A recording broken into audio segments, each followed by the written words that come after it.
السلام علیکم دوستو، امید کرتا ہوں کہ آپ سب ٹھیک ہوں گے۔ آج میں ویڈیو لے کے آیا ہوں غزہ اور فلسطین کے معاملے پہ۔ سب لوگ جو مسلمان ہیں وہ بہت زیادہ جذباتی ہیں کہ مسلم ممالک جو ہیں وہ غزہ کے لوگوں کی مدد کیوں نہیں کرتے، اپنی افواج وہاں کیوں نہیں بھیجتے۔ پاکستان جو ہے وہ ایک ایٹمی ملک ہے، وہ اپنی افواج وہاں کیوں نہیں بھیجتا۔ تو میرے دوستو، جو جیو پالیٹکس ہے، جو دنیا کے معاملات ہیں، وہ ایسے نہیں چلا کرتے۔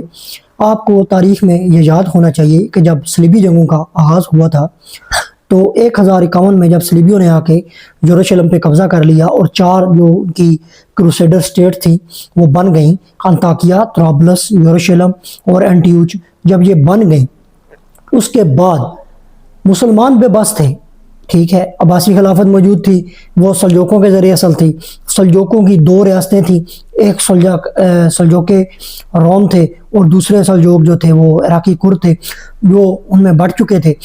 وہ بھی کچھ نہیں کر سکتے تھے جب تک سلطان عماد الدین زنگی، سلطان نور الدین محمود زنگی نے صلیبیوں کو ہرانا شروع نہیں کیا، صلیبیوں کے مقابلے میں زنگی سلطنت نہیں بنائی اسی خطے میں ان کے سامنے، اور وہاں اپنی فوجوں کو مضبوط نہیں کیا اور صلیبیوں کو ہرا کر یہ باور نہیں کروایا کہ مسلمان اتنی طاقت رکھتے ہیں کہ تم سے مقابلہ کر سکیں، تب تک صلیبی بیک فٹ پر نہیں گئے تھے، ڈیفینسو موڈ میں نہیں گئے تھے۔ تو آپ کو یہ یاد رکھنا چاہیے کہ عرب کے خطے میں 2 فوجیں ایسی تھیں، ایک سیرین آرمی شام کی فوج اور دوسری تھی صدام حسین کی عراقی فوج، جو اسرائیل کا مقابلہ کر سکتی تھی۔ ان دونوں کے ساتھ کیا ہوا یہ آپ کو پتہ ہے۔ امریکہ کی مدد سے اسرائیل نے عراق کو ایران کے ساتھ لڑوا کے ختم کروا دیا اور شام میں پراکسیز وار لڑوا کے شام کی فوج کو بھی ختم کروا دیا۔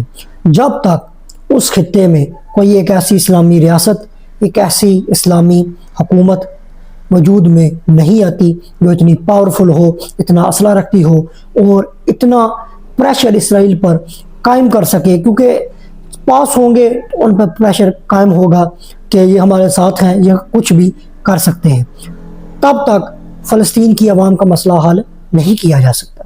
تو آپ کو یہ سمجھنے کی ضرورت ہے، تاریخ کو پڑھا کریں، سمجھا کریں۔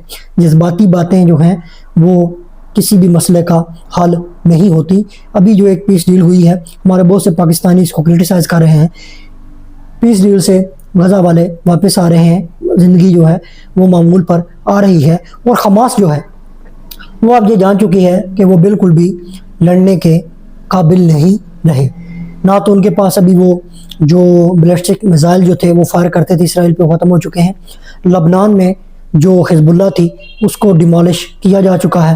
ایران جو ہے وہ خود اپنے مسئلے میں پھنسا ہوا ہے، اور اس وقت آپ کو پتہ ہے کہ امریکہ کے 2 ایئر کرافٹ کیریئر جو ہیں وہ ایران کی طرف بڑھ رہے ہیں اور اس کے قریب پہنچ چکے ہیں۔ تو ایران بھی ابھی حماس کی کوئی مدد نہیں کر سکتا اور نہ حزب اللہ کی مدد کر سکا۔ تو ہتھیار ڈالنا اور مذاکرات کرنا ہی ایک بہتر عمل ہے، اور رسول اکرم صلی اللہ علیہ وسلم نے ہمیشہ پیس کی، امن کی اور مذاکرات کی بات کی ہے۔ رسول اکرم نے فرمایا جب وہ چھوٹے تھے تو جنگ فجار ہوئی تھی، تو اس میں رسول اکرم صلی اللہ علیہ وسلم جو تھے وہ جب صلح ہوئی تو رسول اکرم صلی اللہ علیہ وسلم بہت خوش ہوئے۔ رسول اکرم صلی اللہ علیہ وسلم مدینہ چلے گئے، جنگ بدر ہوئی، احد ہوئی، تو رسول اکرم صلی اللہ علیہ وسلم کہتے تھے کہ میں امن کا دائی ہوں، امن کو پسند کرتا ہوں۔ جیسے جنگ فجار ہوئی تھی اور اس کے بعد ایک امن معاہدہ ہوا تھا، اگر مکہ والے امن معاہدہ پیش کریں تو میں ضرور قبول کروں گا۔ تو مسلمان کو ہمیشہ امن معاہدہ قبول کرنا چاہیے اور معاملات کو ایک اچھے طریقے سے، ایک اچھے انداز سے لے کے چلنا چاہیے۔ جذبات کسی بھی مسئلے کا حل نہیں ہوتے۔ تو امید کرتا ہوں میری یہ ویڈیو آپ آگے شیئر کریں گے تاکہ لوگ جذبات کو چھوڑ کے ہسٹری کو پڑھنا، سیکھنا اور جیو پالیٹکس کو سمجھیں کہ جیو پالیٹکس ہوتی کیا ہے۔ تو امید کرتا ہوں آپ ویڈیو کو لائک کریں گے، شیئر کریں گے۔ اللہ حافظ۔